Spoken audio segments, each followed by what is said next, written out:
Hello friends, welcome to our class solar campus. मैं आपके साथ सुनील। यहाँ पे मैथ्स के कुछ बेसिक टॉपिक्स परसेंटेज आज हम स्टार्ट करेंगे। तो सोलर कैंपस में आप सभी का स्वागत है। और अब हम आगे जो है मैथ्स का टॉपिक जो है आगे क्लियर करते हुए चलेंगे। तो आज हम बेसिक मैथमेटिक्स के टॉपिक परसेंटेज से स्टार्ट कर रहे हैं, तो जो कि अर्थमेटिक का बहुत ही इनिशियल टॉपिक है और बहुत ही इंपॉर्टेंट टॉपिक है जो पूरे अर्थमेटिक को अपने साथ लेकर के चलता है। तो चलिए आइए हम शुरुआत करते हैं अपनी क्लास की। तो हमारे पास परसेंटेज का टॉपिक है। परसेंटेज वर्ड में सबसे पहले हमें मालूम होना चाहिए कि परसेंटेज का मतलब क्या होता है। ठीक है, तो परसेंटेज में सबसे पहले यहाँ पर लिखा हुआ परसेंट एज, इसका मतलब ये होता है कि 100 में से, प्रति 100 में से, मान लीजिए 100 में से एक। यदि कोई आपसे ये बोले कि 25% कितना होता है, तो 25% होता है 25/100। इसका मतलब होता है 100 में से 25। तो ये बेसिक चीज है जो हमें मालूम होनी चाहिए परसेंटेज के बारे में। तो परसेंटेज केवल और केवल एक ही बात कहता है कि अब हमेशा हमेशा वैल्यू हमें 100 में से लेनी है। तो इसके रिगार्ड में हमारे पास एग्जामिनेशन से रिलेटेड बहुत ही इंपॉर्टेंट स्लाइड है। ठीक है, एग्जामिनेशन पॉइंट ऑफ व्यू से बहुत ही इंपॉर्टेंट स्लाइड हमारे पास आएगी, जिसमें examination related percentage fraction conversion जो आपके पास रहेगी वो ये है कि ये टेबल दी गई है आपको सामने। यहाँ पर आपको बहुत ही इंपॉर्टेंट कुछ परसेंटेज दिखाई दे रही है, जिसके फ्रैक्शंस पार्ट हमको ऑलरेडी दिए गए हैं। जैसे कि आपको मालूम हो 33 सही 1/3% 1/3 होता है, 25% 1/4 होता है, 20% 1/5 होता है, 16:2/3% 1/6 होता है, 14:2/7% 1/7 होता है, 12.5% 1/8 होता है, 11 सही 1/9% 1/9 होता है, 10% 1/10 होता है, 9 सही 1/11% को हम 1/11 कह सकते हैं, 8 सही 1/3% 1/12, 7 सही 9/1% को हम 1/13 कह सकते हैं। तो यहाँ पर बेसिकली कुछ भी नहीं किया गया है, ये एक लिखा हुआ है, इस एक के नीचे जो है नंबर्स लगाए गए हैं 3, 4, 5 और उसको जो है परसेंटेज में कन्वर्ट किया गया है।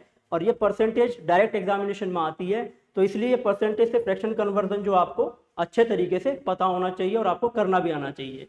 जैसे कि मैं आपके सामने एक एग्जाम्पल के थ्रू समझा रहा हूँ। जैसे कि हमारे पास होता है, अगर देखा जाए तो 25% की अगर हम फ्रैक्शन में ब्रेक करते हैं तो ये होता है 1/4 होता है। तो अगर हम इसको हाफ से मल्टीप्लाई करते हैं 1/8, अगर ये हाफ हुआ है तो आपका ये भी हाफ हो जाएगा 12.5%, जिसको हम इस तरीके से भी डेसिमल में भी लिखते हैं, बहुत इंपॉर्टेंट फ्रैक्शन है। इसी तरीके से यदि हम 1/8 को दो हाफ से मल्टीप्लाई करें तो 1/16 हो जाता है। तो उसके बाद 12.5 का हाफ करेंगे तो यहाँ से कितना आ जाएगा 6 सही 1/4%। तो इस तरीके से हम जो है परसेंटेज से कन्वर्जन कर सकते हैं फ्रैक्शन के अंदर। और भी बहुत इंपॉर्टेंट फ्रैक्शन होती है जो कि आपको एग्जामिनेशन से रिलेटिव बहुत ही ज़्यादा इंपॉर्टेंट होती है। जैसे कि अगर हम बात करें 3/8 की, तो अगर यदि मुझे 3/8 का फ्रैक्शन परसेंटेज चाहिए तो यहाँ पे ये 1/8 दिया गया है, तो हम इसको 3 से मल्टीप्लाई कर देंगे। तो अगर हम इसको 3 से मल्टीप्लाई करेंगे तो यहाँ आएगा 37:1/2%, 37.5%, 37.5%। ये भी बहुत इंपॉर्टेंट फ्रैक्शन है। अब ये आया कैसे, देखिए यहाँ पे अगर इसको 3 से मल्टीप्लाई करेंगे तो 12 3 36 हो जाएगा। यहाँ पे 3/2 आएगा, 2 को 3 से डिवाइड करेंगे तो 1 आपके पास बचेगा, वो 1 उधर चला जाएगा, तो वहाँ 37:1/2% आ जाएगा इजीली। इसी तरीके से हमें 5/8 के बारे में पता होना चाहिए। यदि मुझे 5/8 का परसेंटेज निकालना तो कैसे निकालेंगे, हम इसको 5 से मल्टीप्लाई कर देंगे। तो इस तरीके से यहाँ पे 12 पंजे 60 हो जाएगा और यहाँ पर आ जाएगा 5/2। तो यहाँ पर जो है आपका इस तरीके से आएगा, लेकिन ये 5/2 आपका रहना नहीं चाहिए, हमेशा ऊपर वाला हिस्सा छोटा होना चाहिए। तो इसलिए हम इस 5 को 2 से डिवाइड करते हैं, तो यहाँ पे आता है 2 दूनी 4 और यहाँ पर आ जाएगा 1। तो ये जो 2 है ये इसमें जुड़ जाएगा, यहाँ आ जाएगा 62:1/2%। तो इस तरीके से हम इजीली जो है किसी भी फ्रैक्शन को परसेंटेज में कन्वर्ट कर सकते हैं, और किसी भी परसेंटेज से फ्रैक्शन और फ्रैक्शन से परसेंटेज। तो इसके लिए और भी एक बात हमें याद होनी चाहिए कि यदि मुझे परसेंटेज में कन्वर्ट करना है किसी भी चीज़ को, मान लीजिए 3/8 को मुझे परसेंटेज में कन्वर्ट करना है, तो इसके लिए हमें 100 से मल्टीप्लाई करना पड़ेगा हमेशा। और अगर हमें परसेंटेज को यहाँ से मल्टीप्लाई करके यहाँ पे इस परसेंटेज में कन्वर्ट करना है तो इस तरीके से करेंगे। और यदि हमें परसेंटेज दिया गया है और हमें फ्रैक्शन में कन्वर्ट करना है तो हम इसको 100 से डिवाइड कर देंगे। तो ये कुछ बेसिक चीज़ें हैं जो आपको पता होनी चाहिए, ये कुछ बेसिक चीज़ें हैं जो आपको कुछ पता होनी चाहिए फ्रैक्शन से रिलेटेड। और हमारे पास अब हम क्वेश्चंस पर आते हैं। तो अब हम क्वेश्चंस पर आते हैं। तो आज सबसे पहले आपके सामने जो क्वेश्चन आ रहा है बहुत ही अच्छा क्वेश्चन है और बहुत ही बढ़िया क्वेश्चन है, परसेंटेज का इनिशियल क्वेश्चन है। तो यहाँ पर एक क्वेश्चन दिया गया है, इस क्वेश्चन में ये कहा गया है एक वाटरमेलन है जिसका वेट है 8 किलोग्राम, उसके अंदर 90% वेट उसका वाटर है। It is left out in the sun, इसको जो है धूप में छोड़ दिया गया। 7 दिनों के बाद ये पाया गया कि उसके अंदर से कुछ पानी इवापोरेट हो गया, यानी कि पानी वाष्पीकृत हो गया। और उसके बाद उसके अंदर 605 की 60% कर लेना, 60% वेट जो है वाटर का उसके अंदर बचा। तो अब क्वेश्चन में ये पूछा गया आपसे कि जो तरबूज है, जो वाटरमेलन है, उसका रिड्यूस्ड वेट क्या है। तो अब इस क्वेश्चन की शुरुआत हम कैसे करेंगे, हम इस क्वेश्चन को कैसे करेंगे, तो आइए अब शुरुआत करते हैं इस क्वेश्चन की, हमें इस क्वेश्चन को कैसे करना है। तो सबसे पहले यहाँ पर बिफोर है, एक तो हमारे पास बिफोर और एक आफ्टर, दो चीजें हमारे पास यहाँ पर दी गई है। एक तरबूज के अंदर पल्प होता है, दूसरा क्या होता है, वाटर। तो पहली कंडीशन में बोला है 90% वेट उसका वाटर है। अगर 90% वाटर होगा तो पल्प कितना होगा उसमें से 10 होगा, पल्प कितना होगा उसमें 10 होगा। इसी तरीके से पानी उड़ने के बाद 60% वेट उसका क्या बचा है, वाटर का बचा है। तो 60% अगर इसमें वाटर होगा तो 40 क्या होगा, इसमें पल्प होगा। तो यहाँ से अगर इसकी रेशो कन्वर्जन की जाए तो यहाँ से पहले वाली रेशो आ रही है 1:9, दूसरे से रेशो आ रहा है 2:3, 2:3। तो हमारी सॉल्यूशन सोल्व करने के बाद इस प्रकार से रेशो बन करके आ रही है। लेकिन हमारे पास ये हमें पता होना चाहिए कि चाहे तरबूज के अंदर से पानी उड़ने के बाद जो पल्प होगा इसकी क्वांटिटी क्या होगी, इक्वल होगी, इसकी क्वांटिटी इक्वल होगी। तो यहाँ पर देखिए, यहाँ पे 1 हो रहा है, यहाँ पर कितना हो रहा है, 2 हो रहा है। तो ये इक्वल नहीं, तो हमें इक्वल करना पड़ेगा रेशो के हिसाब से। तो यहाँ पे हमने 2 से मल्टीप्लाई करा, यहाँ पे भी हमने 2 से मल्टीप्लाई करा। अगर यहाँ से हमने 2 से मल्टीप्लाई करा तो ये कितना हो जाएगा, 2 हो जाएगा, और ये कितना हो जाएगा, 18 हो जाएगा। ठीक है, जैसे ये 2 और 18 हुआ, अब हमें क्या बोला गया कि जो ओरिजिनल वेट था, जो ओरिजिनल वेट था कितना था, 8 किलोग्राम था। इसका मतलब ये 18 और 2 20, इस 20 की वैल्यू किसके बराबर है, 8 के बराबर है। इस 20 की वैल्यू किसके बराबर है, 8 के बराबर है। अगर 20 की वैल्यू 8 के बराबर है तो 1 की वैल्यू कितनी हो जाएगी, 8/20। 1 यूनिट की वैल्यू हो गई 8/20। हमसे पूछा क्या गया क्वेश्चन में कि रिड्यूस वेट निकालना है, इसका घटा हुआ वेट निकालना है। तो हम क्या करेंगे भाई, ये रिड्यूस वेट कितना हो जाएगा, 2 और 3 5। रिड्यूस वेट कितना हो गया, 2 और 3 5, ये आ गया। फिर 5 एकम 5, 5 चौक 20, 4 एकम 4, 4 दूनी 8। उसके बाद यहाँ पे बचा 2 किलोग्राम। इस तरीके से हमने यहाँ से रिड्यूस्ड वेट, यानी कि तरबूज का रिड्यूस्ड वेट कितना है, 2 किलोग्राम। तो बड़ा इजी तरीके से हमने क्वेश्चन को सोल्व कर दिया। अब यहाँ पर अगर इस क्वेश्चन में ये भी पूछ लिया जाए आपसे कि पानी कितना उड़ा है इसके अंदर से, तो बड़ा इजी है। 8 किलोग्राम का तरबूज था, 2 किलोग्राम उसका वेट बचा है। पल्प, क्योंकि पल्प तो उतना ही रहेगा, तो पानी कितना उड़ा होगा इसके अंदर से, 8 में से 2 माइनस कर दीजिए, 6 किलोग्राम उसके अंदर से पानी उड़ा होगा। ठीक है, तो बहुत ही इनिशियल क्वेश्चन है, बेसिक क्वेश्चन है। ठीक है, तो चलिए अब हम अपने अगले सवाल पे चलते हैं। यहाँ पर क्वेश्चन नंबर 2 हमारे सामने आ गया है। क्वेश्चन नंबर 2 भी सेम टू सेम उसी कंसेप्ट के ऊपर क्वेश्चन है, पेपर में आया हुआ क्वेश्चन है।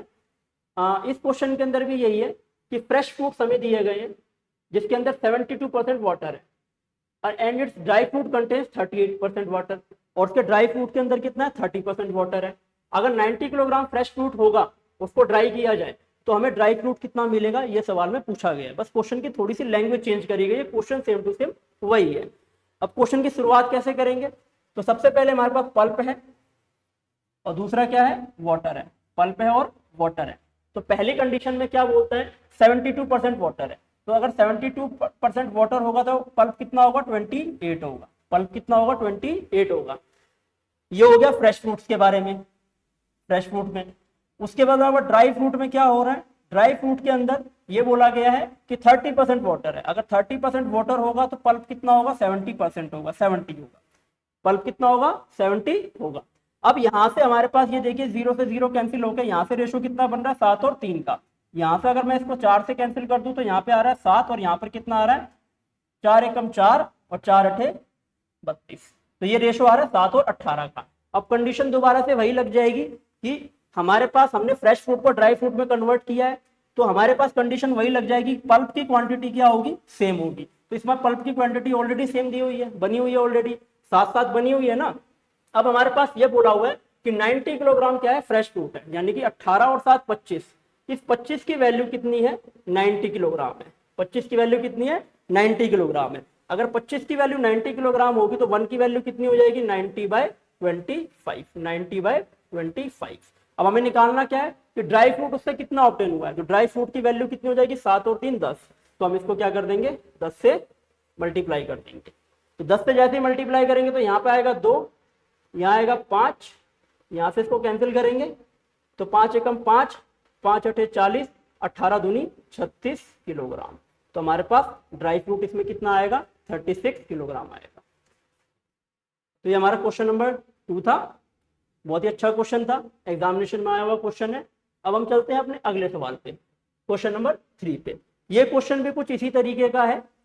इस क्वेश्चन के अंदर क्या कहा गया है कि 2 लीटर वाटर इवापोरेट हो गया 8 लीटर सॉल्यूशन से, जिसके अंदर 3% सॉल्ट है, यानी कि पहले ही सॉल्यूशन के अंदर कितना है, 3% सॉल्ट है। 3% सॉल्ट उसके अंदर पहले से मौजूद है, फिर उसके बाद उसमें से 2 लीटर पानी इवापोरेट हो गया। तो हम पहले सबसे पहले इस क्वेश्चन में क्या करेंगे, हमें निकालना क्या है, percentage of salt in the remaining solution. जो रिमेनिंग सॉल्यूशन 6 लीटर का बचा है उसके अंदर सॉल्ट का परसेंटेज क्या है, हमसे ये पूछा गया। तो सबसे पहले हम क्या करेंगे, हमें ये पता है कि 3% ऑफ 8 लीटर, ये हमारा क्या होगा, सॉल्ट होगा शुरुआत में। अब 3% कितना हो जाएगा, 8 की 24, पॉइंट ऊपर जाएगा तो ये आएगा 0.24 लीटर, इस तरीके से आएगा। यानी कि 8 लीटर के अंदर से 0.24 लीटर हमारे पास नमक है। अब जब उसके अंदर से 0. हमें पता चल गया सॉल्ट की क्वांटिटी इतनी है, अब हमसे ये पूछा है कि सॉल्ट अब जो है वो कितना बचा है। तो अब इस 8 लीटर में से पानी कितना उड़ चुका है, 2 लीटर उड़ चुका है, तो बचा कितना, 6 लीटर। अब इस 6 लीटर के ये 0.24 लीटर जो नमक है, ये इस 6 लीटर का कितना है ये निकालना हम परसेंट में। तो हमें क्या करेंगे, 0.24 अपॉन में 6 टोटल और इनटू में 100% में कन्वर्ट करने के लिए पॉइंट हटाएंगे, यहाँ से 2 जीरो जाएगा, यहाँ से 4 आ जाएगा, तो हमारे पास आ जाएगा 4%। आंसर आ गया हमारा कि अब उसके अंदर नमक कितना बचा है, 4% बचा है। तो ये question number option number C हमारा आंसर हो गया। ठीक है, तो ये भी हमारा एग्जामिनेशन में आया हुआ क्वेश्चन है, बहुत ही अच्छा क्वेश्चन है। अब हम चलते हैं अपने अगले सवाल पे। ठीक है, इस क्वेश्चन के अंदर ध्यान से पढ़े, in some quantity of ghee 60% is pure ghee and 40% is vanaspati. यानी कि घी की पूरी क्वांटिटी है, उसमें से 60% जो प्योर घी है, प्योर घी, और उसके अंदर जो बच गया 40% वो क्या, वनस्पति मिला हुआ है। अब ये कहता है कि 10 kilogram of pure ghee is added, उसके अंदर 10 किलोग्राम प्योर घी ऐड कर दिया गया। देन द स्ट्रेंथ ऑफ वनस्पति घी बिकम्स 20%, तो उसके बाद वनस्पति घी की स्ट्रेंथ जो है 20% बचती है। तो अब हम इस क्वेश्चन की शुरुआत कैसे करें, तो हमारे पास 2 तरीके की चीजें हैं इसमें, एक तो प्योर घी है और एक वनस्पति घी है। तो पहले क्वेश्चन में ये बोला गया है कि उसके अंदर 60% तो प्योर घी है और 40% क्या है, वनस्पति है। अगर इसकी रेशो निकाले तो यहाँ से परसेंट से परसेंट कट जाएगा, यहाँ 3 आ जाएगा और यहाँ पे कितना आ जाएगा, 2 आ जाएगा। यानी शुरुआत में प्योर घी कितना है, 3 है, और वनस्पति घी कितना, 2 है, ये आ गया। उसके बाद ये बोला गया कि 10 किलोग्राम प्योर घी ऐड करा है, यानी ये वाला पार्ट ऐड करा है, देन द स्ट्रेंथ ऑफ वनस्पति घी बिकम्स 20%। अब जो है वनस्पति घी कितना हो गया, 20% हो गया। 20% अगर ये होगा वनस्पति घी, यहाँ पे लिख लेते हैं हम, 20% ये होगा, तो प्योर घी कितना होगा, 80% होगा। यहाँ से रेशो कट के कितना आ जाएगा इसका, 1 और 4 का, 20 एकम 20 और 4 है, यानी कि अब जो है रेशो कितना है, 4 और 1 का है। अब जो है रेशो कितने का है, 4 और 1 का है। जब 10 किलोग्राम ऐड कर दिया, हमने ऐड क्या किया है, हमने ऐड किया है प्योर घी को। अगर हमने प्योर घी को ऐड किया है तो ऑब्वियस सी बात है वनस्पति घी क्या होना चाहिए, सेम होना चाहिए, वनस्पति घी सेम होना चाहिए। अगर वो सेम नहीं है तो आपको सेम करना पड़ेगा। अब हम सेम कैसे करें जी, इसको हम 2 से मल्टीप्लाई कर लेते हैं, यहाँ पे भी हम 2 से मल्टीप्लाई कर लेते हैं, तो यहाँ पे बन जाएगा 8 और यहाँ बन जाएगा 2। तो देखिए वनस्पति घी सेम हो गया। अब ऐड क्या किया उसने ऐड करा है प्योर घी को, तो प्योर घी 3 से कितना हुआ है, 8 हुआ है, यानी रेशो के हिसाब से 5 ऐड हुआ है, लेकिन एक्चुअल में ऐड कितना हुआ है, 10 किलोग्राम। 10 किलोग्राम, ये इसका 2 गुना है। अब हमसे पूछा क्या सवाल में, द ओरिजिनल क्वांटिटी वॉज, हमारे पास बताना है ओरिजिनल क्वांटिटी क्या थी। तो ओरिजिनल क्वांटिटी कितनी थी भाई, ओरिजिनल क्वांटिटी में 3 और 2 की रेशो बनी हुई है, 3 और 2 जोड़ के कितना बनता है, 5 बनता है। अब एक यहाँ पे भी 2 से मल्टीप्लाई हो रहा है, तो इधर भी हमें रेशो के हिसाब से 2 से मल्टीप्लाई करना पड़ेगा, 10 किलोग्राम। यानी शुरुआत में जो घी की मात्रा थी मिक्सचर की वो कितनी थी 10 किलोग्राम थी। तो ये हमारा क्वेश्चन नंबर 4 था, बहुत ही अच्छा क्वेश्चन था ये भी।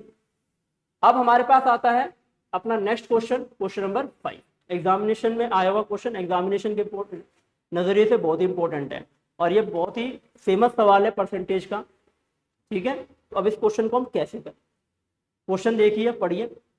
इस क्वेश्चन में ये बोला गया है, एक एग्जामिनेशन होता है जिसके अंदर एक स्टूडेंट के 30% मार्क्स आते हैं और फिर भी वो 12 नंबर से फेल हो जाता है।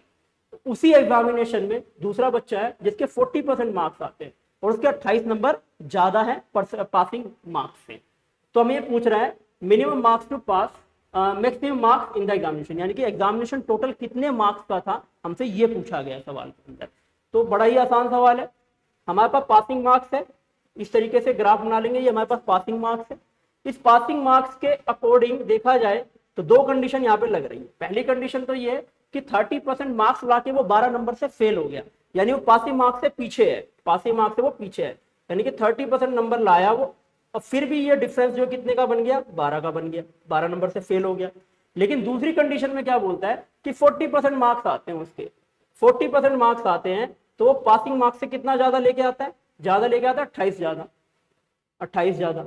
अब यहाँ पे परसेंटेज डिफरेंस मेथड के थ्रू अगर हम देखें ध्यान से तो परसेंटेज में कितने का डिफरेंस है, 10% का। अब ये जो 10% का डिफरेंस है आपका, ये बराबर होगा इन दोनों के सम के, क्योंकि इन दोनों का डिफरेंस का जो आएगा वो इनके सम के बराबर ही तो होगा मार्क्स के, क्योंकि एक आगे और एक पीछे है। तो अब की बार इसका मतलब ये हो गया कि 10% की वैल्यू 40 में से 30 गया, 10% की वैल्यू किसके बराबर हो जाएगी, 28 और 12 40 के, 28 और 12 40 के। 10% की वैल्यू अगर 40 के बराबर है तो 100% की वैल्यू कितनी हो जाएगी, 10 से गुना कर देंगे तो कितना आ जाएगा 400, यानी कि जो टोटल मैक्सिमम मार्क्स थे वो कितने थे, 400 थे। टोटल मैक्सिमम मार्क्स कितने थे, 400 थे हमारे सवाल में। ठीक है, तो इस क्वेश्चन को हमने बड़े आसान तरीके से कर लिया।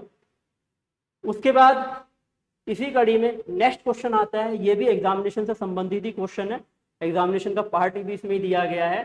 तो इस क्वेश्चन में यदि हम ध्यान से देखें तो इस क्वेश्चन में यहाँ पर ये बोला गया है, एग्जामिनेशन में एक स्टूडेंट के 35% मार्क्स आते हैं and obtain 20 marks more than the minimum passing marks, यानी कि पहले कंडीशन में ये बोला गया कि 35% नंबर लाया और उसके पासिंग मार्क्स से कितने ज्यादा है, उसके पासिंग मार्क्स से 20 ज्यादा है। दूसरा बच्चा 40% मार्क्स लेके आता है और उसके बाद उसके भी पासिंग मार्क्स से कितने ज्यादा है, 30 नंबर ज्यादा है, उसके भी पासिंग मार्क्स से कितने ज्यादा है, 30 नंबर ज्यादा है। तो यहाँ पर पासिंग मार्क्स है, तो पहली कंडीशन में क्या हुआ, पहली कंडीशन में ये जो है 35% मार्क्स लेके आया और 35% मार्क्स लाने के बाद वो 20 नंबर आगे है किससे, पासिंग मार्क्स से। दूसरी कंडीशन में ये बोला गया 40% मार्क्स लेके आता है और 40% मार्क्स लाने के बाद वो कितना आगे है पासिंग मार्क्स से, 30 आगे है, 30 आगे है हमारे पास। ठीक है, अब यहाँ पर अगर ध्यान से देखा जाए तो इन दोनों का जो परसेंटेज डिफरेंस होगा वो इन दोनों के डिफरेंस के बराबर होगा, क्योंकि हमें यहाँ तक का डिफरेंस चाहिए। यानी इसका मतलब ये है कि 40 में से 35 गया 5%, 5% की वैल्यू बराबर है 30 में से 20 गया 10 की। ठीक है, the maximum marks in the examination is, हमसे पूछा है कि भाई मैक्सिमम मार्क्स बताओ एग्जामिनेशन में कितने होंगे, एग्जाम कितने नंबर का था। तो अगर मुझे 5% की वैल्यू 10 के बराबर है और मुझे 100 बनाना है तो मैं 20 से मल्टीप्लाई कर दूंगा तो 100% बन जाएगा। इसी प्रकार से यहाँ से 20 से मल्टीप्लाई करना पड़ेगा तो यहाँ पे 200 आ जाएगा। तो इस तरीके से हमने मैक्सिमम मार्क्स 200 निकाल दिए, कि वो पेपर जो है 200 नंबर का था। ठीक है, क्वेश्चन नंबर 7 अब हमारे पास आता है, क्वेश्चन नंबर 7। ये भी एग्जामिनेशन संबंधित क्वेश्चन है। इसमें भी अनीता स्कोर करती है 31% marks and failed by 16 marks, यानी कि 16 नंबर से फेल हो जाती है। सुनीता जो स्कोर करती है 40%, 405 नहीं 40% है, 40% marks and obtain 56 marks more than the required to pass, यानी यहाँ पे भी वही है, यहाँ पे हमारे पास पासिंग मार्क्स है। तो एक कंडीशन तो हमें ये दी गई है कि भाई 31% मार्क्स आए, 31% मार्क्स आए और 31% मार्क्स आने के बाद वो 16 नंबर से फेल हो गए, यानी कि 16 नंबर पीछे अब की बार वो यहाँ से यहाँ तक। दूसरी कंडीशन में ये बोला हुआ है कि 40% मार्क्स आते हैं और मार्क्स जो है 40% आने के बाद वो 56 नंबर ज्यादा है पासिंग मार्क्स से, 56 आगे है इससे। ठीक है, अब की बार क्या होगा, 31 और 40 का जो डिफरेंस है ये कितने का है, 9% का है। ये कितने का है, 9% का है।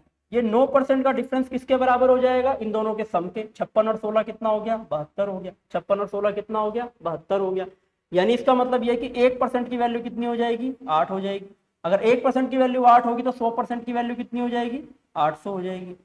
यानी कि मैक्सिमम मार्क्स कितने के हैं, 800 के। यानी पेपर कितने नंबर का था, 800 नंबर का था। लेकिन हमसे ये नहीं पूछा है, हमसे पूछा है minimum marks required to pass, यानी कि पास होने के लिए एग्जामिनेशन में मिनिमम मार्क्स क्या चाहिए थे हमको।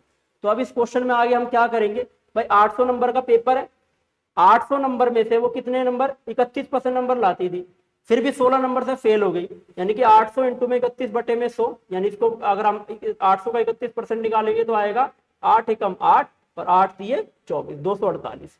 यानी कि अनीता के 31% यानी 248 नंबर आ रहे हैं, फिर भी 16 नंबर से फेल हो गई। अगर 16 नंबर से फिर भी फेल हो रही है तो इसका मतलब पासिंग मार्क्स कितने होंगे, 248 प्लस 16। इन दोनों को जोड़ेंगे तो हमारे पास आ जाएगा 8 बचे 14 का 4, 4 1 5 6 और ये आ जाएगा 264। तो हमारे पासिंग मार्क्स कितने थे, 264 थे। तो इस क्वेश्चन में आगे की चीज भी पूछी जा सकती है आपसे, जरूरी नहीं है कि सिर्फ आपसे मार्क्स ही पूछा जाए, पासिंग मार्क्स भी पूछा जा सकता है, उसकी पासिंग मार्क्स की परसेंटेज ही पूछी जा सकती है। अब हमारे पास आता है क्वेश्चन नंबर 8। क्वेश्चन नंबर 8 ये भी बहुत ही इंपॉर्टेंट क्वेश्चन है। ये भी हमारा जो है इलेक्शन एग्जामिनेशन से रिलेटेड क्वेश्चन ही है। इसमें ये बोला हुआ है एक candidate who get 20% marks in an examination fails by 20 marks, यानी कि एक कैंडिडेट के जो है 20% मार्क्स आते हैं एग्जामिनेशन में और वो 30 नंबर से फेल हो जाता है। लेकिन अगर उसी के 32% मार्क्स आए तो उसे 42 नंबर ज्यादा मिलते हैं मिनिमम मार्क्स टू पास से। तो यहाँ पे भी सेम टू सेम वही कंडीशन हमें लगानी है, पासिंग मार्क्स दिए गए हैं और यहाँ पर हमारे पास अगर वो 20% नंबर लेके आता है तो कितने नंबर से फेल हो जाता है, वो हो जाता है 30 नंबर से फेल हो जाता है, 30 नंबर से फेल हो जाता है। लेकिन अगर वही 32% नंबर लेके आता है तो वो पासिंग मार्क्स से कितना ज्यादा लेकर के आता है, 42 ज्यादा लेकर के आता है। तो यानी कि इसका मतलब ये है कि अब की बार जो परसेंटेज का डिफरेंस है 32 और 20 का, वो कितना है, 12%। कितना है, 12% है, 12%। अब इसकी वैल्यू किसके इक्वल हो जाएगी, 42 और 30 72 के, 42 और 30 72 के। ठीक है जी। तो इसका मतलब ये है कि 1% की वैल्यू कितनी हो जाएगी हमारी, 6 हो जाएगी, और 100% की वैल्यू कितनी हो जाएगी, 600 हो जाएगी। तो सबसे पहले हमने निकाल लिए टोटल मार्क्स का पेपर, 600 नंबर का पेपर था। अब ये बोल रहा पास परसेंटेज निकालनी है मार्क्स की, पासिंग परसेंटेज क्या है कि कितने नंबर पे परसेंटेज वो पास होगा।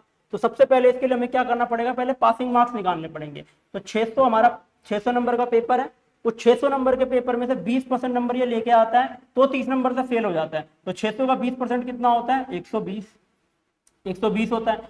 और फिर भी वो 30 नंबर से फेल हो गया, यानी कि पासिंग मार्क्स कितने हो जाएंगे, 120 प्लस 30 यानी कि 150। ये हमारे हो गए पासिंग मार्क्स, जो पिछले क्वेश्चन में हमने किया था यहाँ तक। अब की बार हमें इस 150 का परसेंटेज बताना है, पासिंग परसेंटेज बताना है।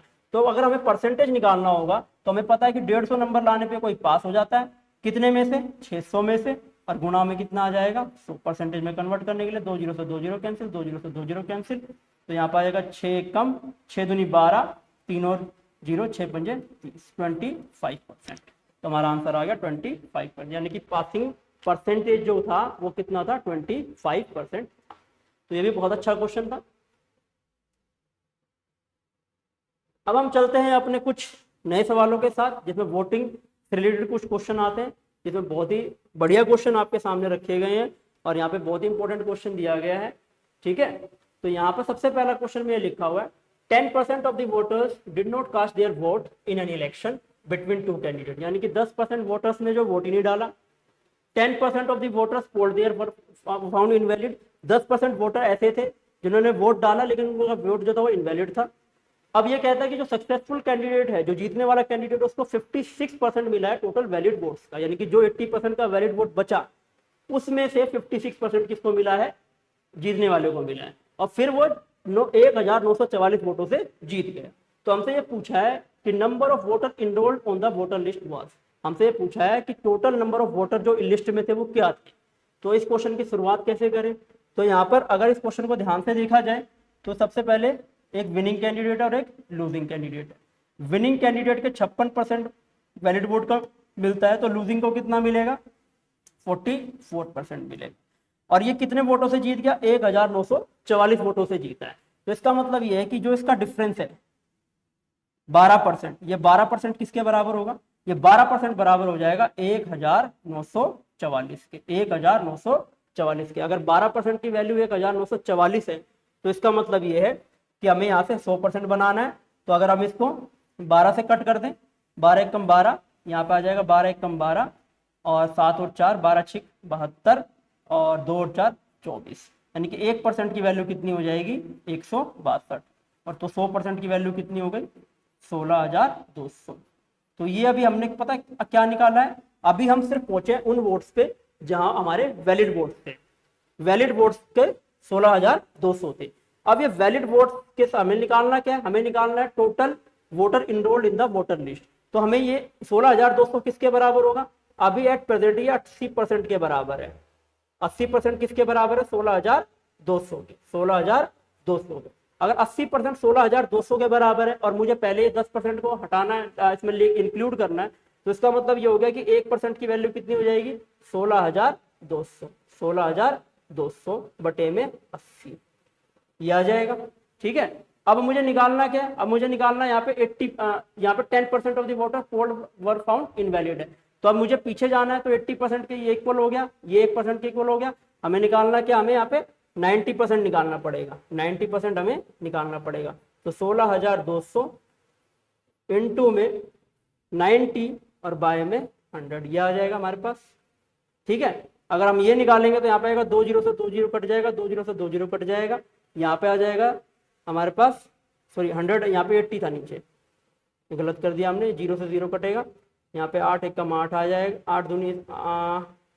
8 दूनी 16, ना जाने का 0, फिर उसके बाद आएगा 8 दूनी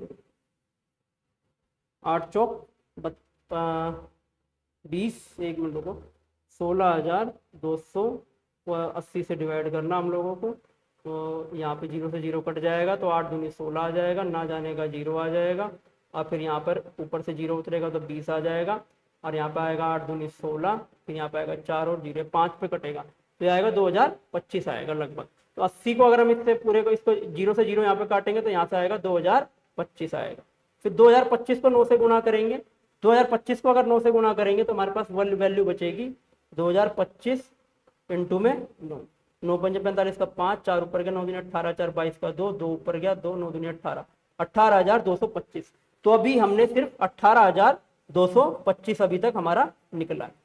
इसके बाद हम 10% फिर पीछे जाएंगे, क्योंकि अभी हम यहाँ पे पहुंचे, 10% फिर पीछे जाना पड़ेगा, क्योंकि 10% लोगों ने वोट भी नहीं डाला था। तो अब की बार दोबारा क्या हो जाएगा, अब की बार हमारे पास ये हो जाएगा कि 90% जो वोटर थे उन्होंने क्या वोट डाला है 18,225 का वोट डाला है, और यहाँ से फिर हम 100% की वैल्यू निकालेंगे, तो आएगा 18,225 बटे में 90 इंटू में 100, इस तरीके से वैल्यू आएगी। और पूरा सोल्व करने के बाद इसका आंसर आ जाएगा 20,000 यहाँ से, इसको सोल्व करने के बाद। ठीक है, तो यहाँ पर इस क्वेश्चन में कैलकुलेशंस ज़्यादा है, कैलकुलेटिव क्वेश्चन है, और क्वेश्चन बहुत अच्छा क्वेश्चन है ये। ठीक है, तो इस क्वेश्चन को आप कैसे करोगे ये ध्यान से देख लीजिए।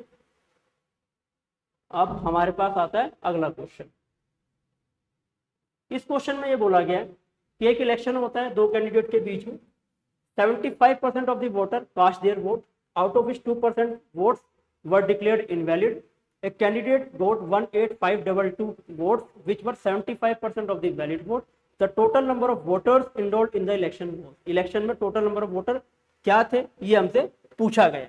तो इस क्वेश्चन को करने के लिए सबसे पहले हमें पता होना चाहिए कि जो विनिंग कैंडिडेट है उसको कितना मिला है, 75% मिला है टोटल वैलिड वोट्स का। तो विनिंग कैंडिडेट को मिला है 75%, तो लूजिंग वाले को कितना मिलेगा 25 मिलेगा, यहाँ से आ जाएगा 3 और यहाँ से कितना आ जाएगा 1 आ जाएगा। ठीक है, तब यहाँ पे रेशो निकल के आ गई। अब यहाँ पे 18,522 वोट मिले हैं किसको, जीतने वाले को। ये इसका कितना गुना है, 3 6 18, 3 1 कम 3, 2 और 2 3 7 21 और 6 4, तो यानी कि 6,174। अगर मैं इसको भी गुना करूंगा तो 6,174 ही आएगा। यानी इसका मतलब ये है कि इन दोनों को, इसको 18,522 वोट मिले वैलिड वोट के, और इसको कितना मिला है 6,174 मिला। इसको कितना मिला है 6,174 मिला है। दोनों को कुल मिला के कितने वोट मिले हैं, यानी वैलिड वोट कितने हो गए, 4 और 2 6, 7 और 2 9, 5 और 1 6, और 4 2 6, 2 7 और 2 9, 5 और 1 6, 6 और 8 14 का 4, 1 ऊपर गया 1 और 1 2, 24,696। टोटल वैलिड वोट हमारे निकल गए 24,696। लेकिन 24,696, अब हमारे पास हुआ क्या कि 2% जो वो इनवैलिड थे, जो 2% क्या थे, इनवैलिड थे। अगर 2% इनवैलिड थे तो इसका मतलब ये जो है वैलिड वोट कितना है, 98% है। अब 98% की वैल्यू किसके बराबर है, 24,696 के बराबर है। अगर 98% की वैल्यू 24,696 के बराबर है तो इसका मतलब ये है कि 100% की वैल्यू कितनी आ जाएगी, ये 98 इसके नीचे लग जाएगा, 24,696 अपॉन में 98 और इंटू में 100 हो गया, इंटू में 100 हो गया। क्या ये इससे कैंसिल हो रहा है, कैंसिल करके देख लेते हैं। हम इसको पहले करते हैं 14 से कैंसिल, तो 14 सते 98 होता है, यहाँ पे आएगा 14 एकम 14, 10 और 6 बच जाएगा, 10 और कितना बच जाएगा, यहाँ पे 10 और 6 बचेगा, तो 14 सते 98, 14 सते 98 होता है, और 14 छिक जो है कितना हो जाएगा, 14 छिक हो जाएगा आपका 104, 14 छिक हो गया 104, 2 छिक 14 8 हो जाएगा, 8 चौ 32 का 2, 3 ऊपर गया, और 8 एकम 112 हो जाएगा, 112 हो जाएगा। चलिए फिर इसको हम एक काम करते हैं, पहले 7 से कैंसिल कर लेते हैं। यहाँ पर अगर मैं 7 से कैंसिल करूंगा तो 7 से कैंसिल करने के बाद यहाँ पर हमारे पास क्या आएगा, 7 से कैंसिल करने के बाद 7 से अगर मैं इसको कैंसिल करूँ, 7 एकम 7, 2 7 चौक 28 आ जाएगा। यहाँ पे कितना आएगा, 7 तिये 21, 3 और 6 7 पंजे 35, 35 यहाँ पे आ जाएगा, 1 और 9 7 दूनी 14, और 14 के बाद यहाँ पे आ जाएगा 7 में 14, 5 और 6 7 8 56, 3528 आ जाएगा, यहाँ 3528 आएगा, यहाँ पे 14 आएगा। फिर दोबारा अगर इसको 7 से कैंसिल करूंगा तो यहाँ पे आ जाएगा 2, यहाँ आ जाएगा कितना, 7 पंजे 35, ना जाने का 0, 7 चौक 28। फिर दोबारा 2 से इसको काट लेंगे, 2 एकम 2 यहाँ पे आ जाएगा, तो यहाँ आ जाएगा 25 और 2 252 आ गया। तो इसका मतलब ये आ जाएगा 252 गुना में 100, यानी कि अब जो है 25,200 टोटल वोटर इस समय पे हो गए हैं। लेकिन अभी भी जो है ये पूरा नहीं हुआ है, क्योंकि अभी हमें एक स्टेप और पीछे जाना पड़ेगा इस क्वेश्चन में। क्यों, क्योंकि 2% वोट्स का ही अभी तक हम निकाल पाए। अब हमें कितना है, 75% of voters cast their vote. अब ये जो है ये 75% के इक्वल है। अब ये किसके इक्वल है, 75% के इक्वल है। अगर ये 75% के इक्वल होगा, फिर दोबारा और एक स्टेप पीछे जाएंगे तो यहाँ पे आएगा 25,200। तो हमें यहाँ से निकालना पड़ेगा 25,200 अपॉन में 75, और यहाँ से सोल्व करके फिर हमें निकालनी पड़ेगी 100% की वैल्यू, जो आएगी 25,200 बटे में 75 और गुणा में 100 आ जाएगा। मल्टीप्लाई में कितना आएगा, इसके साथ 2 आएगा, 100 आएगा।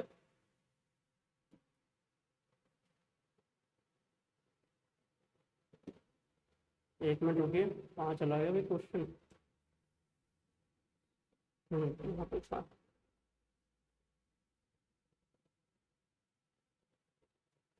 ठीक है, यही वाला क्वेश्चन था। तो हम आ गए थे 25,200 पे।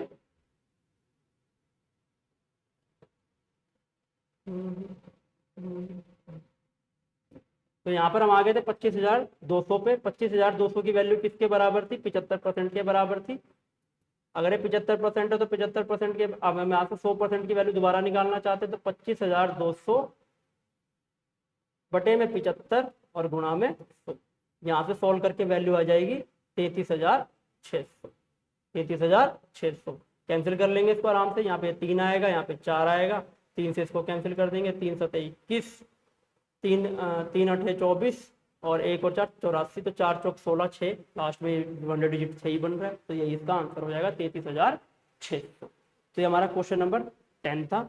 इस क्वेश्चन नंबर 10 के बाद अब आते हैं हमारे पास अगले क्वेश्चन पे। ठीक है, बहुत ही बढ़िया क्वेश्चन है ये वाले भी। ठीक है, अब इस क्वेश्चन के अंदर सबसे बड़ी बात ये है, ये क्वेश्चन जो है बहुत बार एग्जाम में आया हुआ है, सेविंग इनकम और एक्सपेंडिचर का, और बहुत ही बढ़िया क्वेश्चन है। और हम इस क्वेश्चन को कैसे करें, इसके अंदर हम पहले सबसे पहले 3 चीजें लिखेंगे, सेविंग, इनकम और एक्सपेंडिचर। ये 3 चीजें होती है इसके अंदर। तो हमें पता होना चाहिए कि इनकम जो है एक्सपेंडिचर प्लस सेविंग होता है। अगर मुझे सेविंग निकालना है तो इनकम में से एक्सपेंडिचर माइनस कर देंगे, अगर एक्सपेंडिचर निकालना है तो इनकम में से सेविंग माइनस कर देंगे। तो सबसे पहले बोला हुआ 75% इनकम का वो खर्च करता है। अगर 75% इनकम का वो खर्च करता है तो इसका मतलब है 75% का मतलब 3/4। यानी कि अगर इनकम 4 है तो उसमें से खर्च कितना कर रहा है, वो 3 कर रहा है। खर्च कितना कर रहा है, वो 3 कर रहा है। तो सेविंग कितने की कर रहा होगा, 1 की कर रहा होगा। 4 में से 3 खर्च करेगा तो 1 की सेविंग करेगा। अब मैं इसको रेशो है क्योंकि ये इसको 100 मान सकता हूँ, इसको 400 कर सकता हूँ, इसको मैं 300 कर सकता हूँ बैलेंस करने के लिए। अब क्वेश्चन में क्या हुआ, उसकी इनकम जो है 20% बढ़ गई। अगर उसकी इनकम को 20% बढ़ा दिया जाए, यानी कि इसका 20% कितना होता है, 400 का 20% होता है 80, यानी कि ये हो गया 480, इनकम 480 हो जाए। और एक्सपेंडिचर भी 10% बढ़ जाए, एक्सपेंडिचर कितना हो गया 10% बढ़ गया, यानी कि 300 का 10% होता है 30, यानी कि एक्सपेंडिचर हो गया 330। अगर ये बढ़ गया, अब 480 में से 300 130 330 जाएगा तो कितना बचेगा 150, यहाँ पे कितना बचेगा 150 बचेगा। अब हमसे पूछा क्या है कि सेविंग कितना इंक्रीज हुई है। अब सेविंग कितना इंक्रीज हुई है, 100 से कितनी इंक्रीज हुई है, 50 इंक्रीज हुई है। ये 50% ही हो गया क्योंकि 100 से 50 150 हुई है। तो बहुत ही अच्छा क्वेश्चन था, बहुत इजी क्वेश्चन था। ठीक है, अब हमारे पास आता है क्वेश्चन नंबर 12। ये क्वेश्चन भी बहुत ही बढ़िया क्वेश्चन है। ठीक है, ये भी हम बड़े आसान तरीके से करेंगे। 3 बंदे हैं ए, बी और सी। सबसे पहले ये बोला गया है वेट ऑफ ए का वेट जो है 20% ज्यादा है किससे, बी के वेट से। whose weight is 30% more than the weight of C, और जिसका वेट 30% ज्यादा है वेट ऑफ सी से। यानी कि अगर सी का वेट 100 है तो बी का वेट कितना हो जाएगा 130 हो जाएगा, बी का वेट कितना हो जाएगा 130 हो जाएगा।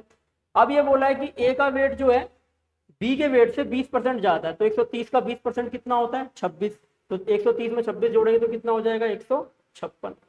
अब पूछा क्या हमसे कि ए का वेट जो है सी से कितना ज्यादा है। अब ए का वेट सी से कितना ज्यादा है 56 ज्यादा है, कितने पे ज्यादा है 100 पे ज्यादा है। अगर ये 100 पे ही ज्यादा है तो 56% आंसर हो गया आपका, 56% आंसर हो गया आपका। ठीक है, अब हमारे पास आता है नेक्स्ट सवाल, क्वेश्चन नंबर 13। ये भी एग्जामिनेशन में आया हुआ क्वेश्चन है, बहुत ही बढ़िया क्वेश्चन है। यहाँ पर ये बोला गया है if 91% of A is 39% of B and B is x% of A then the value of X is. हमें एक्स की वैल्यू फाइंड करनी है, तो बड़ा ही आसान क्वेश्चन है। यहाँ पर हम क्या करेंगे, सबसे पहले 91% ऑफ ए इज 39%, यानी इसका मतलब इज इक्वल टू हो गया। अब यहाँ पे परसेंट से परसेंट कैंसिल हो जाएगा, 13 से इसको काटेंगे, 13 3 39, 13 सत्ते 91, 13 सत्ते 91, तो यहाँ आ जाएगा 7a इज इक्वल टू में 3b आ जाएगा। तो यहाँ से a बाय b की रेशो कितनी बन जाएगी 3/7, यानी इसका मतलब है कि a की वैल्यू 3 और b की वैल्यू 7 है एट प्रेजेंट। अब ये बोला गया है b is x% of a, b जो है x% है a का, तो इसका मतलब ये कि 7 जो है वो x% ऑफ कितना है, a का वैल्यू कितना है 3 है। हमें पूछिए x की वैल्यू, तो परसेंट हटेगा नीचे 100 आएगा, वो 100 उधर चला जाएगा, यहाँ 700 आ जाएगा। ये 3 जो ऑफ हटके मल्टीप्लाई आएगा, ये 3 इसके नीचे लग जाएगा, ये x की वैल्यू आ गई। तो x की वैल्यू हो गई 700/3, x की वैल्यू यहाँ पे 700/3। एग्जामिनेशन में आया हुआ क्वेश्चन है लास्ट ईयर में, तो बहुत ही बढ़िया क्वेश्चन। अब हमारे पास ये वाला क्वेश्चन आता है, सिंपल कैलकुलेशन का क्वेश्चन है परसेंटेज का, ये भी हमको कैलकुलेट करना आना चाहिए। अब हमारे पास यहाँ पे ये बोला गया है 0.08% of 120% of 50,000 is equal to, ये किसके इक्वल होगा इनमें से। तो बड़ा आसान तरीके से क्वेश्चन को करने की कोशिश करेंगे। जैसे ये परसेंट हटेगा, एक ये परसेंट है, ये परसेंट है, दोनों के नीचे हटके 100 आएगा, तो नीचे 4 जीरो हो जाएगी, तो यहाँ से 1 2 3 4 चारों जीरो हट जाएगी जैसे कटेगा। उसके बाद यहाँ पे आएगा 12 पंजे 60 हो जाएगा, 120 पंजे यहाँ पे कितना हो गया 600 हो गया, 120 पंजे कितना हो गया 600 हो गया। यहाँ पर कितना बचेगा 0.08%, तो हम पहले कैंसिल कर चुके। अब उसके बाद यहाँ से पॉइंट हटेगा तो ये 2 जीरो कैंसिल हो जाएगी, हमारा आंसर आ जाएगा 8 6 48, 48 इसका आंसर हो गया। एग्जामिनेशन में आया हुआ क्वेश्चन है, ऐसा ना समझे कि ये क्वेश्चन पेपर में आएगा नहीं, आए हुए क्वेश्चन से कैलकुलेटिव क्वेश्चन भी आते हैं पेपर में, ठीक है, जिसमें सिंपल हमें कैलकुलेशंस करनी होती है। अब ये वाला सवाल है, बहुत ही बढ़िया क्वेश्चन है, एग्जामिनेशन में लास्ट ईयर एसएससी के पेपर में आया था। अब इस क्वेश्चन को कैसे करें, दो नंबर है एक्स और Y, 40% of X is equal to 60% of Y, 40% X का बराबर है 60% ऑफ वाई के। If the average of X and Y is 2 to 5 then what is the difference between X and Y. अगर दोनों का average X और Y दोनों number का एवरेज 225 है तो दोनों के बीच का डिफरेंस क्या होगा, ये हमसे पूछा गया है। तो यहाँ पर भी हम वैसे ही इस क्वेश्चन को करेंगे।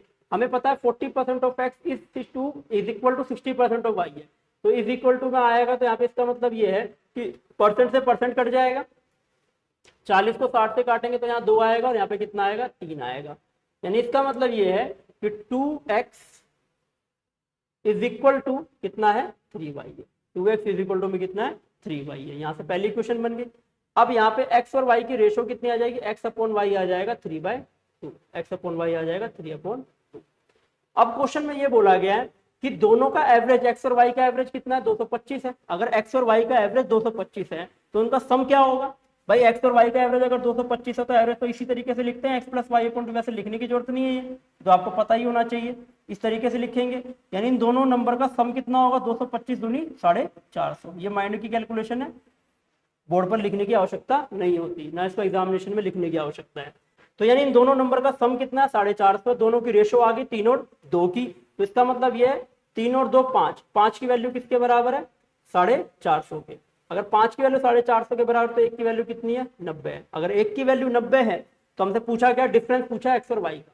अगर एक्स और वाई का डिफरेंस पूछा तो रेशो में 3 और 2 में कितने का डिफरेंस है, यहाँ पे 1 का डिफरेंस है। तो हमें 1 यूनिट की वैल्यू चाहिए, 1 यूनिट की वैल्यू 90 आ रखी है पहले से ही, तो हमारा आंसर हो गया 90, हमारा आंसर हो गया 90 यहाँ पर। ठीक है, अब हमारे पास नेक्स्ट क्वेश्चन आ रहा है, ये वाला क्वेश्चन है 60% of x minus Y is equal to 45% of x plus Y and y is equal to में k% of x, then 21% of k is equal to, यहाँ पे k की वैल्यू आपसे 21% k का पूछा गया है। तो इस क्वेश्चन को करने के लिए हमें यहाँ पे सबसे पहले x और y की रेशो बनानी पड़ेगी।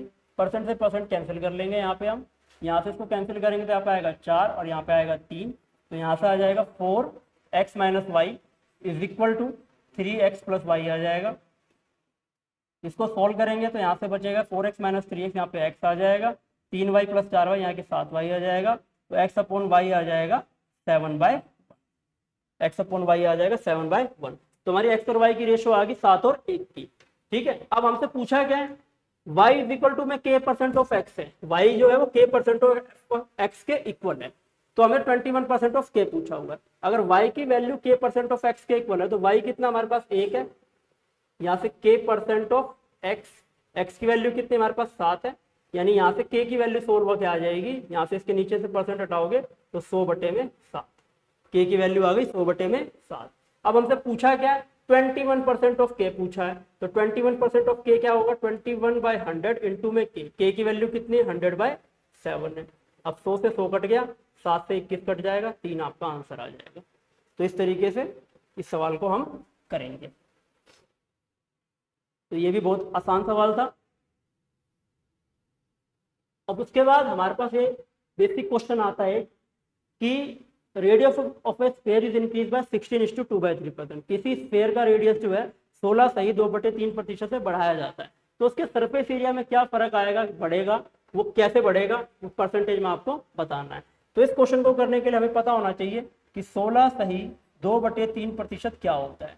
इसकी वैल्यू होती है 1/6, इसकी वैल्यू होती है 1/6, यानी कि जो रेडियस है वो 6 से कितना हो गया 7 हो गया, एक बार में कितना हुआ 6 से 7 हुआ, क्योंकि एरिया हमेशा स्क्वायर रूट में होता है, एरिया स्क्वायर रूट में होने की वजह से रेडियस जो 2 बार बढ़ेगा तो इसका मतलब दूसरी बार में भी कितना होगा 6 से 7 हो जाएगा, 6 से 7 हो जाएगा, यानी कि टोटल फर्क कितना आ गया 36 से 49 हो गया स्क्वायर के हिसाब से। अब 49, अब यहाँ पे टोटल फर्क कितना आया 13 का, टोटल फर्क आया हमारे पास 13 का, कितने पे 36 का, और गुना में 100 आ जाएगा। तो यहाँ से अगर हम कैंसिल करें तो ये 25 आएगा और ये आपका 9 आएगा, 13 को 25 से गुना करेंगे तो कितना आएगा 325 आएगा, 325/9। ठीक है, इसको डिवाइड करेंगे तो 9 3 27 आ जाएगा, 27 और 5 और 9 3 27, 5 और 5 तो यहाँ पे बचेगा 9 6 54, तो लगभग 36.1% आपका आंसर आ जाएगा। अब हमारे पास आता है क्वेश्चन नंबर 18, बहुत ही अच्छा क्वेश्चन है, पेपर में आया हुआ क्वेश्चन है, लैंग्वेज इसकी समझना ही सबसे बड़ा खेल है इस क्वेश्चन के अंदर, कि x जो है इन्वर्सली प्रोपोर्शनल है y के, x जो है y के इन्वर्सली प्रोपोर्शनल है। अब इन्वर्सली प्रोपोर्शनल वर्ड का मतलब पता होना चाहिए कि क्या होता है इन्वर्सली प्रोपोर्शनल का मतलब, what is the meaning of inversely proportional. इसका मतलब ये होता है कि x जो वो इन्वर्सली प्रोपोर्शनल है y के, x इन्वर्सली प्रोपोर्शनल है y के। इसका मतलब ये कि यदि x की वैल्यू बढ़ेगी तो y की वैल्यू उसी हिसाब से घटेगी, बस इसका इतना ही मतलब होता है। अगर y x की वैल्यू घटेगी तो y की वैल्यू बढ़ेगी, इनवर्स रिलेशन इनके बीच में, क्योंकि अब यहाँ पे ये बोला गया कि 37.5% एक्स की वैल्यू बढ़ती है। अब 37.5% का मतलब होता है 3/8, यानी एक्स की वैल्यू जो है 8 से कितना होती है, 11 होती है। एक्स की वैल्यू 8 से कितनी हो गई, 11 हो गई। तो ऑब्वियस सी बात है वाई कितना हो रहा होगा, वाई 11 से 8 हो रहा होगा, क्योंकि यही बात तो मैंने आपको बताई। अगर ये 8 से 11 बढ़ रहा है तो ये 11 से 8 क्या होगा, डिक्रीज होगा। तो यहाँ पे 11 से 8 हो रहा होगा ये, तो इसका मतलब 3/11 गुणा में 100, ये इस पे फर्क आया है। कितने का, 3 का 11 पे गुणा में 100। इसको सोल्व करोगे तो आंसर आ जाएगा 27.27%। 27.27%। अब हमारे पास ये वाला क्वेश्चन आता है, इसमें हमें एक्स की वैल्यू निकालनी है। इसमें भी हम सॉल्यूशन कैसे करें, इसको कैसे हम इसको जल्दी से जल्दी कर पाएंगे, तो ध्यान से देखिए इसको हमें कैसे जल्दी से जल्दी क्वेश्चन को करना है। अब यहाँ पे ये बोला गया what is the value of x if 25%। अब 480 का 25% कितना होता है, 25% का मतलब होता है 1/4। तो इसको कैंसिल करेंगे तो ये आ जाएगी, पहली फ्रैक्शन आ जाएगी 120 प्लस 30% ऑफ 500, ये हो जाएगा 150, क्योंकि 3/10 होता है, प्लस इसको एज इट इज छोड़ देते हैं x% ऑफ 90, x% ऑफ 90। इसकी वैल्यू किसके इक्वल है, 35% ऑफ 900। इसको सोल्व करोगे तो 35/100 आएगा, 2 जीरो कट जाएगा, 35 को 9 से मल्टीप्लाई करोगे तो हमारा आंसर यहाँ पे आएगा 315। अब यहाँ पर ध्यान से देखेंगे कि 120 और प्लस 150 कितना बन गया, 270 बन गया। यहाँ पर इज इक्वल टू में 315 है, तो ऑब्वियस सी बात है ये कितना होगा, 45 होगा, जब तो ये 315 बन पाएगा। अगर ये 90 से 45 हो रहा था तो मतलब ये हाफ हो रहा है, और हाफ कब होगा, जब इसका 50% होगा। तो 50% ऑफ 90 ही तो 45 होगा, तो यहाँ पे आंसर 50 आ गया।